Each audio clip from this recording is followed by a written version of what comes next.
Good morning po sa inyong lahat. Good afternoon. Today, I am feeling like making some waffles na medyo crispy instead of soggy. Ang sikreto po niyan, lalagyan nyo siya ng cornstarch. So, right now, mineasure ko yung all-purpose flour dito, 2 1/4 cup with 1/4 cup sugar right there. As you can see, 2 ingredients right there in the bowl as we speak. And then, there are 2 whole eggs that I'm going to add on to that recipe. Vegetable oil. Hindi po ako gagamit ngayon ng melted butter. Just for healthier version. Of course, I have to add on baking powder, right? About 1 tablespoon. And konti lang po na iodized salt kasi gamit ko, not even a teaspoon. This probably would measure as 1/2 of teaspoon. Then I will add on 2 teaspoon of vanilla extract for flavoring. And I am going to use 2 cups of whole milk. So, ang una-una po ninyong gagawin, i-mix nyo lang thoroughly all the dry ingredients like the flour, the sugar with the baking powder, and the salt.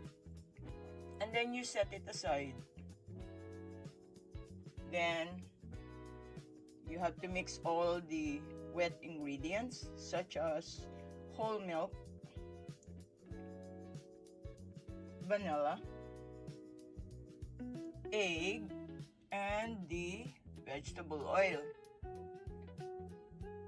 And then, set aside po. Since I didn't use butter sa mixture natin, bago kainin yung waffle po, at least meron tayo ditong butter. This time it's salted. It's okay. Konti lang naman asin nilagay ko dun sa natin mixture, no? And then of course, I don't have any pancake syrup. This is a real maple syrup. So, it's natural syrup from the tree. For the meantime, I'm warming up my Cuisinart waffle maker. As you can see, there's a light in there indicators that when it's green light, preheated na po siya kasi very crucial talaga yung unang luto ng waffle, no? Kailangan talagang mainit na mainit siya para hindi siya dumikit. Sorry.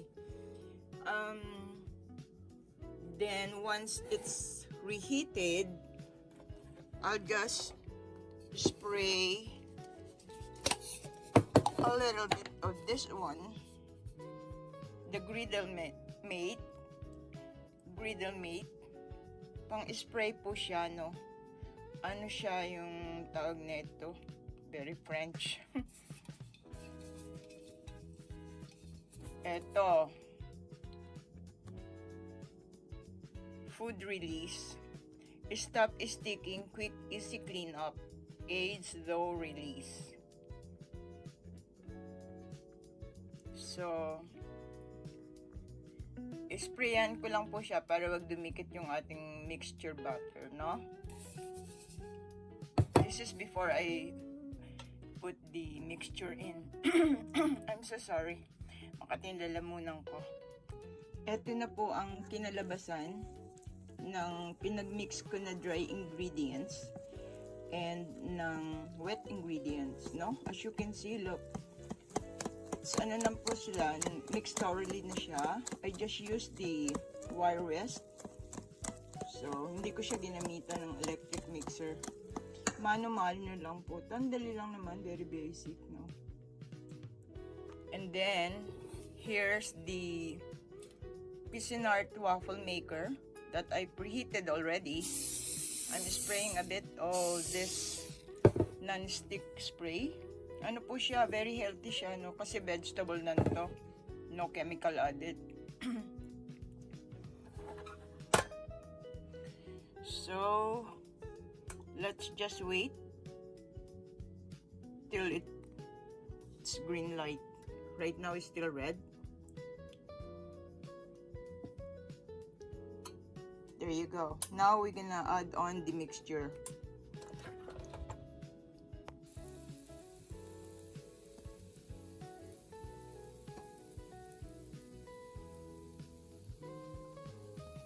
Watch the watch the red light. Will turn into red when it's cooked.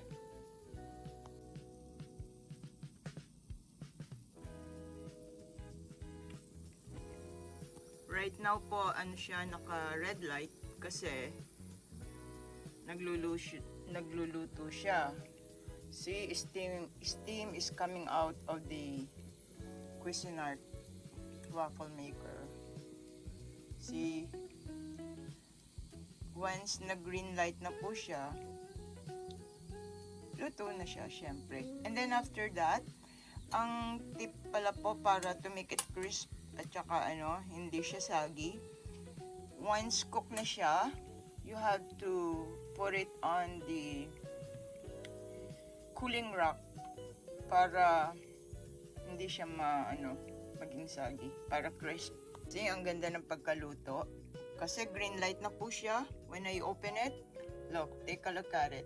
It's so perfect. Pwede nyo pa po yung longer time, medyo a little bit more brown. Ito po, isang luto. No, as you can see, nilagay ko siya sa cooling rack para yung steam niya, yung hindi siya mag-stay yung init sa ilalim.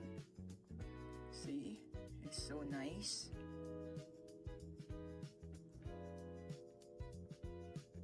Okay, that's one. Luto pa po tayo. Repeat the same process. You can see green light right there. And then we have to scoop the butter.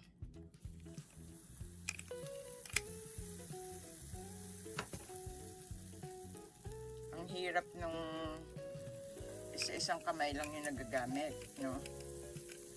Yung isang kaliwa kong kamay capturing the video, and the other one is scooping up the butter. Gawin natin ng medyo malaki tong isang to.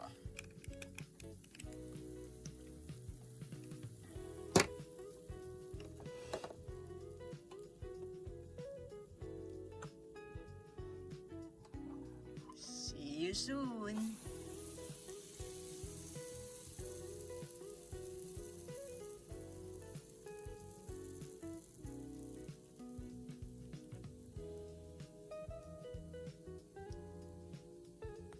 As you can see, green light and the steaming is out the waffle maker. So, ibig sabihin po yan, luto na, no? Let's check it out. Wow, look at that. Nice. Very good. Looks good. So, continue lang po yung same process nito till we finish the whole thing. Hanggang maubos tong ating mixture butter. Okie dokie. Bye. This time overflow yung aking butter, but it's okay. Masarap kainin yung dulo. Lilinisin ko na lang po mamaya. See, red light pa siya. Ibig sabihin, hindi pa siya luto.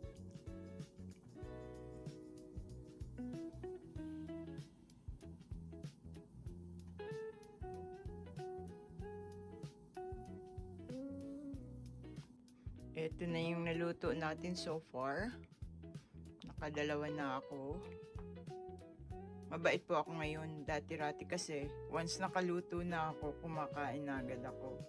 It's like I'm tasting it, but right now I try to just focus on what I'm doing right now. So now, green light is on. Meaning to say, ano na po siya, luto na. No? It's time to open up the Cuisinart. Right there, look at that. So nice.